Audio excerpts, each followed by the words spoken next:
एक फकीर हुआ अगस्तीन। कोई 30 वर्षों से परमात्मा की खोज में था, भूखा और प्यासा, रोता और चिल्लाता और प्रार्थना करता। एक क्षण का विश्राम न लेता। जीवन का कोई भरोसा नहीं है। परमात्मा को पा लेना है तो सब भांति के उपाय उसने किए। बूढ़ा हो गया था, थक गया था, परमात्मा का कोई प्राप्ति नहीं हुई थी। कोई दूर परमात्मा निकट नहीं आया। बुढ़ापा निकट आ रहा था, मौत करीब आ रही थी। उतने ही प्राण और चिंतित होते जाते थे। एक दिन सुबह सुबह ही रात भर रोकर भगवान से प्रार्थना करता रहा कि कब मुझे दर्शन दोगे। सुबह उठा, नदी के समुद्र के किनारे घूमने चला गया। सूरज उगने को था, किनारा एकदम शांत था, समुद्र का कोई भी वहां न था। थोड़ी दूर चलने पर एक छोटा सा बच्चा उसे खड़ा हुआ दिखाई पड़ा एक चट्टान के पास। बहुत चिंतित, बहुत परेशान वह बच्चा था। अगस्तीन ने पूछा, तू किसके लिए इतना परेशान है? तो इतने सुबह सुबह इस अकेले समुद्र के किनारे क्यों चला आया? उस बच्चे ने अपने कंधे पर एक झोली टांगे रखी थी। उस झोली में से एक बर्तन निकाला, एक छोटा सा बर्तन। उसने कहा, मैं परेशान हूँ, मैं इस बर्तन में समुद्र को भर लेना चाहता हूँ, लेकिन यह समुद्र भरता ही नहीं है। उस बच्चे का यह कहना था कि मैं इस बर्तन में इस समुद्र को भर लेना चाहता हूँ, लेकिन यह भरता ही नहीं है।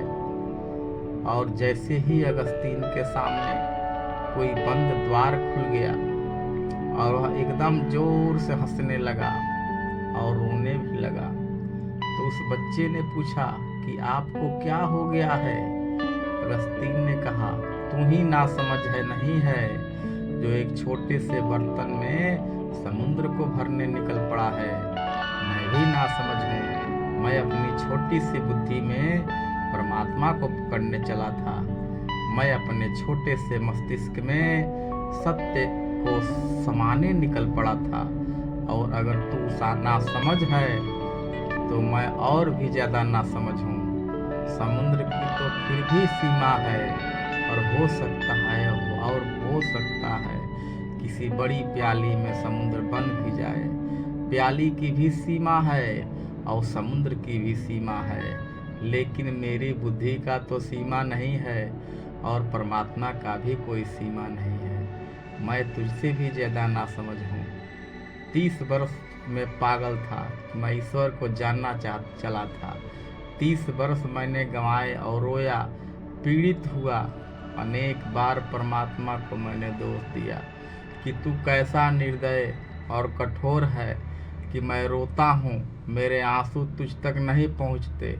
और आज मैं समझ पाया कि मेरी भूल वही थी जो तेरी भूल है। मैं परमात्मा को खोज छोड़ता हूँ। मैं परमात्मा को जानने का पागलपन छोड़ता हूँ। वह नाचता हुआ वापस लौट आया अपने आश्रम में।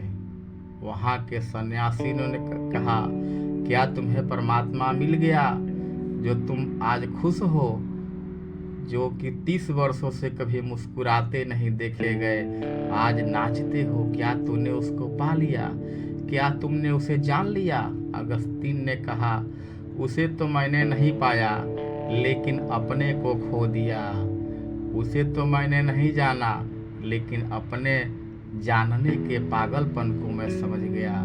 और जिस क्षण मैंने यह दौड़ छोड़ दी और जानने का यह भ्रम छोड़ दिया, उस क्षण मैंने पाया वह तो सामने ही था, वह तो सामने ही है। मैं भी तो वही हूँ।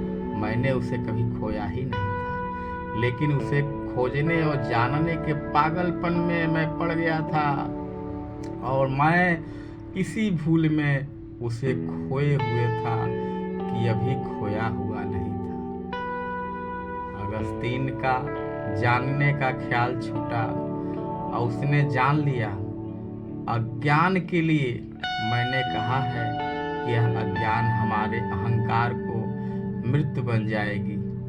अगर मैं यह ठीक से जान सकूं कि मैं कुछ भी नहीं जानता हूं और मैं यह जान सकूं कि जो असीम है वह असीम है, बुद्धि से नहीं जाना जा सकेगा, और मैं यह जान सकूं कि प्याली में समुद्र भरना पागलपन है और अपनी बुद्धि में सत्य को भर लेने का ख्याल और भी बड़ा पागलपन है।